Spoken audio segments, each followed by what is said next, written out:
നിങ്ങളുടെ favourite shows ഇനി ഒരിക്കലും മിസ്സാവില്ല. ഇപ്പോൾ C5 കാണും നിങ്ങളുടെ ഫേവറേറ്റ് ഷോ തികച്ചും സൗജന്യമായി.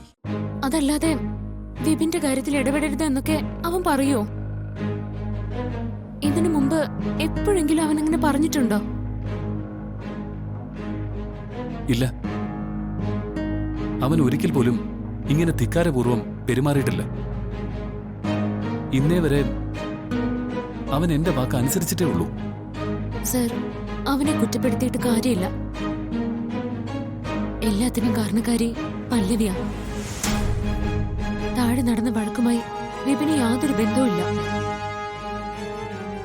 പല്ലവിയാ അവിടെ വന്ന് പ്രശ്നം ഉണ്ടാക്കിയത്, എന്നോടും ഗാർഗിയോടും തട്ടിക്കയറിയത്. അപ്പോ വിപിൻ അതിൽ ഇടപെട്ടെന്നേ ഉള്ളൂ. എന്ത് തന്നെയായാലും ഇങ്ങനെയാണോ അവനൊരു പ്രശ്നത്തെ കൈകാര്യം ചെയ്യുന്നത്? അവൻ കുറച്ചുകൂടി പക്വത കാണിക്കണമായിരുന്നു. ഇതിപ്പോ അവൻ വല്ലാതെ മാറിപ്പോയിരിക്കുന്നു. എന്തു തന്നെയായാലും അവൻ താലി ചാർത്തിയ പെണ്ണ പല്ലവി, അവന്റെ ഭാര്യ അവളെ അവൻ തല്ലാൻ ശ്രമിക്കുകയായിരുന്നു. അതൊരിക്കലും പാടില്ല. എന്ത് തലപോകുന്ന വിഷയമാണെങ്കിലും അത് മാന്യമായി സംയമനത്തോടെ സംസാരിച്ച് പരിഹരിക്കണം. അല്ലാതെ ഭാര്യയെ തല്ലി അനുസരിപ്പിക്കുന്നൊന്നും ഒരു മിടുക്കല്ല, അത് ആണത്വമല്ല. ഭർത്താവ് ഭാര്യയെയും ഭാര്യ ഭർത്താവിനെയും പരസ്പരം ബഹുമാനിക്കണം. അങ്ങോട്ടും ഇങ്ങോട്ടും പുറത്തു കൊടുക്കണം. ഭാര്യ ഭർത്താക്കന്മാർ തമ്മിൽ കലഹങ്ങളുണ്ടാവാം, പക്ഷേ അത് പുറത്തൊരാളും അറിയരുത്. മൂന്നാമതൊരാളെ അതിൽ ഇടപെടുത്തുകയും ചെയ്യരുത്. അവർ തമ്മിലുള്ള അസ്വാരസ്യങ്ങൾ 4 ചുമരുകൾക്കുള്ളിൽ അവർ തന്നെ തീർക്കണം. വിപിൻ അതായിരുന്നു ചെയ്യേണ്ടിയിരുന്നത്. വിപിൻ മാത്രമല്ല, പല്ലവിയും. എനിക്ക് അവനെക്കുറിച്ച് ഒരു മതിപ്പുണ്ടായിരുന്നു. ഏതായാലും അത് ഇന്നത്തോടെ തീർന്നു. വേണ്ട, ഇനി അവന്റെ ഒരു കാര്യത്തിലും ഞാൻ ഇടപെടുന്നില്ല. സർ, സാറിന്റെ വിഷമം എനിക്ക് മനസ്സിലാവുന്നുണ്ട്. ഒരു തെറ്റ് ആർക്കും സംഭവിക്കാം. വിപിനും അത് സംഭവിച്ചു. അങ്ങനെ കരുതിയാ മതി. വിപിൻ മാത്രല്ല ഇവിടെ തെറ്റുകാരൻ. പിന്നെ ആര്? പല്ലവിയും ഒരുപോലെ തെറ്റുകാരിയാ. അതുകൊണ്ട് വിപിനെ മാത്രം പഴിക്കണ്ട. അവനോട് പിണങ്ങും വേണ്ട. അവനൊന്ന് തണുക്കട്ടെ. അവൻ ചെയ്ത തെറ്റുകൾ സാർ അവനെ പറഞ്ഞൊന്ന് ബോധ്യപ്പെടുത്തണം. അവൻ കാരണം സാറിന് ഇപ്പോഴുണ്ടായ വിഷമം അത് സാർ അവനെ അറിയിക്കണം. ചെയ്തു പോയ തെറ്റിനെ ഓർത്ത് വിപിൻ സാറിന് മുമ്പിൽ പശ്ചാത്തപിക്കും. സാർ, എനിക്ക് ഉറപ്പുണ്ട് വിപിനെ കുറിച്ച് സാറിന്റെ മനസ്സിലുള്ള ചിത്രത്തിന് അതിന് അവനായിട്ട് ഒരിക്കലും ഒരു മങ്ങൽ ഏൽപ്പിക്കില്ല. പാർവതി, നിനക്കെങ്ങനെ വിപിനെ പിന്തുണച്ച് സംസാരിക്കാൻ സാധിക്കുന്നു?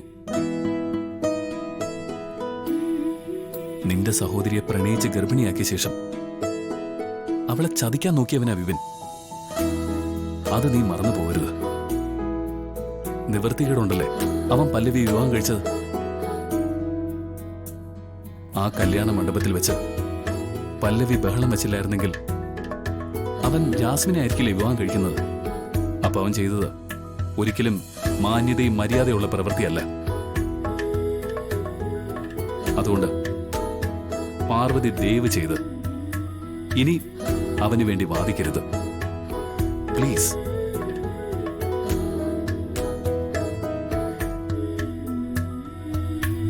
ഒരു തെറ്റും ചെയ്യാത്ത വിപിനെയാ വിശാൽ സാർ ഇപ്പൊ വെറുക്കുന്നത്. നാളെ ഈ പ്രശ്നങ്ങൾക്കൊക്കെ കാരണം എന്റെ സഹോദരിയാണെന്ന് വിശാൽ സാർ അറിഞ്ഞ എന്തായിരിക്കും സാറിന്റെ പ്രതികരണം? അന്നേരം വിശാൽ സാർ പല്ലവിയോട് ഒരിക്കലും ക്ഷമിക്കില്ലല്ലോ. ഇല്ല, അത് തീർച്ചയാ. വിശാലിന് ബുദ്ധിമുട്ടായോ? ഏയ്, എന്ത് ബുദ്ധിമുട്ട്? എനിക്ക് നീ ഇങ്ങനൊരു അറ്റംപ്റ്റ് നടത്തിയതിലാ സങ്കടം.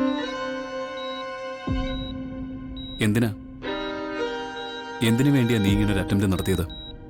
എന്റെ മുന്നില് വേറെ വഴിയൊന്നുമില്ലായിരുന്നു വിശാൽ. ആത്മഹത്യക്ക് ശ്രമിക്കുന്ന വ്യക്തികള് മിക്കവാറും പറയുന്നത് ഇത് തന്നെയാ. ഞാൻ ഫേസ് ചെയ്ത ഇഷ്യൂസ് ഞാൻ പറഞ്ഞാലല്ലേ അറിയൂ.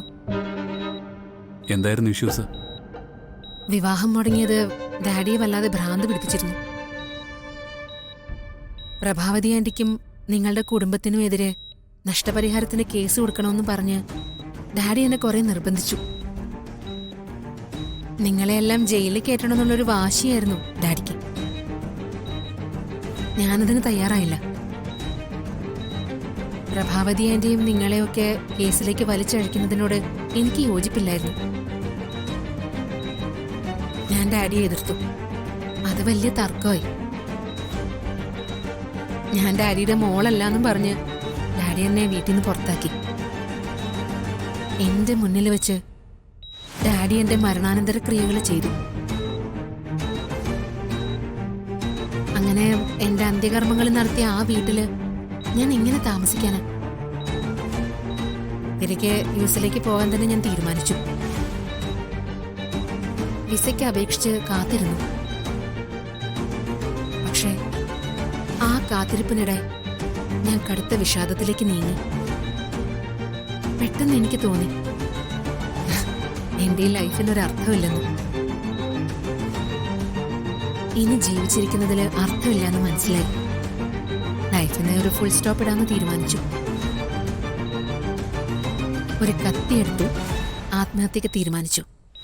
ജാസ്മിൻ, നീ ഇത്ര ഒരു അവസ്ഥയിലാണെന്ന് എന്തുകൊണ്ട് ഞങ്ങളെ അറിയിച്ചില്ല? എന്നെ അറിയിച്ചില്ല. എന്നോടെങ്കിലും നിനക്കൊരു വാക്ക് പറയാമായിരുന്നു.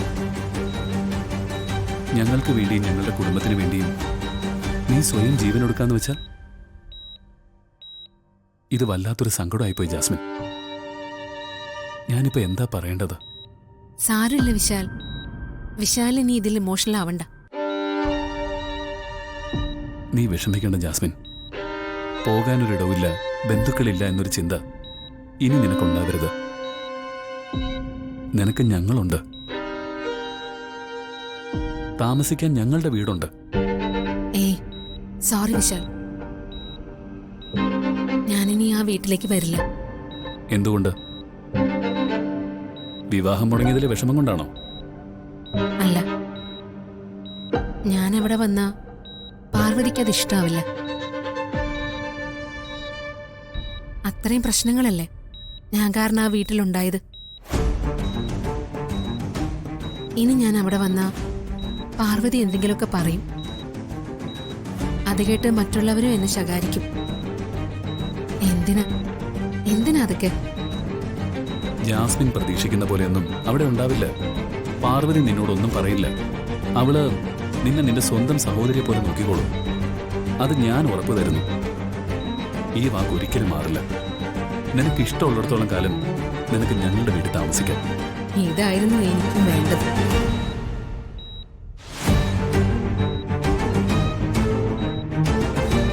ഡൗൺലോഡ് ചെയ്യൂ C5 ആപ്പ്. കാണൂ എല്ലാ എപ്പിസോഡുകളും സൗജന്യമായി.